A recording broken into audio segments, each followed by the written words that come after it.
नमस्कार, मैं हूं नंदिता कुडेशा और बुलेटिन की शुरुआत करेंगे दिल्ली की खबर से। चार्टर्ड बस में नाबालिग से बलात्कार की घटना के 2 दिन बाद दिल्ली में एक बार फिर गैंगरेप का मामला सामने आया है।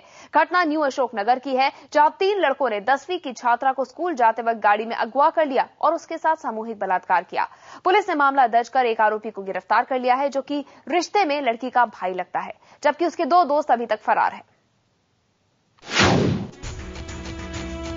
दिल्ली में जब कानून का खौफ न हो तो भला कैसे महफूज रहें बेटियां, कैसे सुरक्षित रहे लड़की जब रिश्ते के भाई ही उन पर बुरी नजर रखते हों।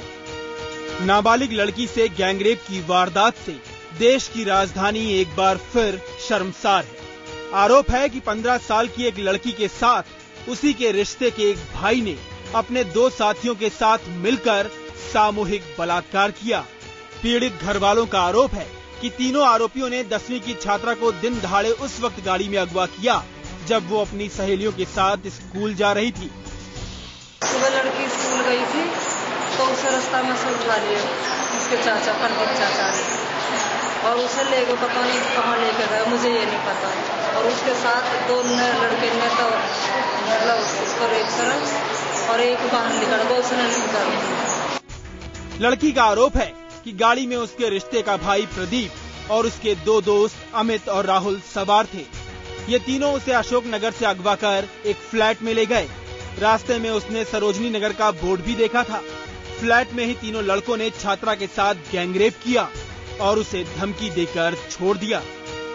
एक तो लड़की का बिल्कुल चाचा का लड़का लगता है, प्रदीप नाम है। एक उसका दोस्त है, वो दलुपराही गांव का है। एक कोई बैसला है, लड़की बता रही है, नाम तो नहीं जानती, कोई बैसले नाम का है कोई। अच्छा, ये बच्ची ने बताया कहाँ ले गए थे बच्ची? हाँ, वो अनजानी जगह बच्ची कह रही है कि वहाँ जो है ना सरोजनी नगर लिखा हुआ, मैं वहाँ उस जगह को पहचान लूंगी। अब गाड़ी में डाल कर ले गई थी। 10वीं क्लास में पढ़ती है बच्ची। लड़की की शिकायत पर पुलिस ने उसका मेडिकल करवाया, जिसमें बलात्कार की पुष्टि हुई है। पुलिस ने मामला दर्ज कर एक आरोपी प्रदीप को गिरफ्तार कर लिया है, जबकि उसके दोनों दोस्त अभी तक फरार हैं। पुलिस ने आरोपियों पर अपहरण, गैंगरेप समेत कई धाराएं लगाई हैं। वहीं पूर्वी दिल्ली में ही एक और शर्मसार करने वाली घटना सामने आई है। जगतपुरी इलाके में एक स्कूल टीचर पर 5 साल के छात्र का यौन शोषण करने का आरोप लगा है। पुलिस ने मुकदमा दर्ज कर आरोपी टीचर को गिरफ्तार कर लिया है। ना उन्होंने फुटेज देखने की खुद ही कोशिश की है, ना किसी को दिखाया अभी तक के, जबकि वहाँ पर सीसीटीवी लगे हुए हैं तो उससे पता भी चल जाता।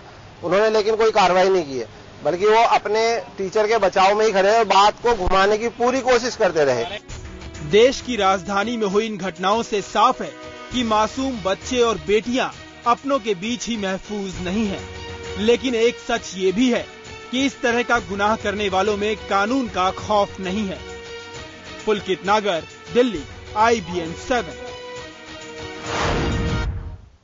और इस पर और बातचीत करने के लिए न्यू अशोकनगर थाने के बाहर से पुलकित नागर हमारे साथ मौजूद हैं। पुलकित, जब दिसंबर में पिछले साल एक गैंगरेप हुआ था चलती बस में, उसके बाद पूरा देश एक तरह से जागा था।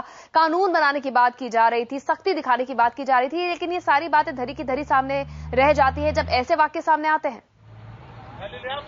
नंदिता, आपने बिल्कुल ठीक कहा। सख्त कानून जरूर आया, लेकिन उसके बाद भी जो लड़कियों के जो महिलाएं हैं उनके खिलाफ अत्याचार कम होने का नाम नहीं ले रहे हैं। पिछले यदि मैं काफी दिनों की बात करूं तो उसमें ये सामने आया है कि कहीं ना कहीं जो आरोपी है वो रिश्तेदार है या फिर पड़ोसी है। तो ऐसी घटनाओं ने कहीं ना कहीं दिल्ली पुलिस के लिए भी चिंता बना रखी है कि वो किस तरीके से ऐसे लोगों से निपटे जो रिश्तेदार और पड़ोसी होने के बाद ऐसी हरकतों को अंजाम देते हैं। जी नंदिता।